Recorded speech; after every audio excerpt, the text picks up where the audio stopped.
ज्यांची केस आहे त्यांच्याकडे जात असतील तर संशयाला चिंता वाटावी अशी जागा याचं निर्माण होते. शिवसेनेतील आमदारांच्या अपात्रतेबाबत विधानसभा अध्यक्षांसमोर आलेल्या सुनावणीचा निकाल येण्यासाठी अवघे काही तास शिल्लक आहेत. या निकालापूर्वी विधानसभा अध्यक्ष राहुल नार्वेकर यांनी मुख्यमंत्री एकनाथ शिंदे यांची त्यांच्या वर्षा या निवासस्थानी जाऊन भेट घेतली होती. ही भेट सध्या चर्चेचा विषय ठरतीये. राष्ट्रवादी काँग्रेसचे सर्वेसर्वा शरद पवार यांनी ही भेट नैतिकदृष्ट्या कितपत योग्य आहे याबाबत शंका उपस्थित केली आहे. ते मंगळवारी मुंबईत प्रसार माध्यमांशी बोलत होते.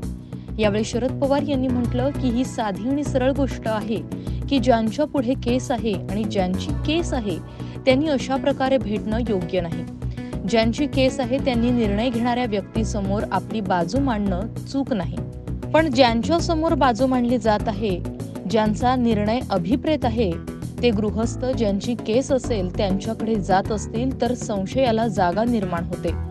तसं केलं नसतं तर विधानसभा अध्यक्षांची प्रतिमा चांगली राहिली असती, असं मत शरद पवार यांनी व्यक्त केलं.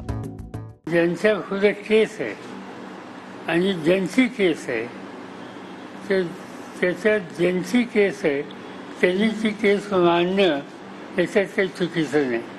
पण ज्यांच्यासमोर मांडली जाते आणि ज्यांचा निर्णय अभिप्रेत आहे तेच गृहस्थ ज्यांची केस आहे त्यांच्याकडे जात असतील तर संशयाला चिंता वाटावी अशी जागा याचं निर्माण होते.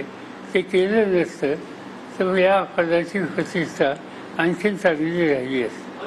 विधानसभा अध्यक्ष राहुल नार्वेकर बुधवारी दुपारी 4 वाजता विधिमंडळाच्या मध्यवर्ती सभागृहात शिवसेनेतील आमदारांच्या अपात्रतेबाबत अंतिम निकाल देणार आहेत. यावेळी एकनाथ शिंदे यांच्यासह त्यांच्या गटाचे आमदार अपात्र ठरणार किंवा विधानसभा अध्यक्ष शिंदे गटाच्या बाजूने निकाल देणार याबाबत अनेकांना उत्सुकता आहे. Bureau report, Maharashtra news 24.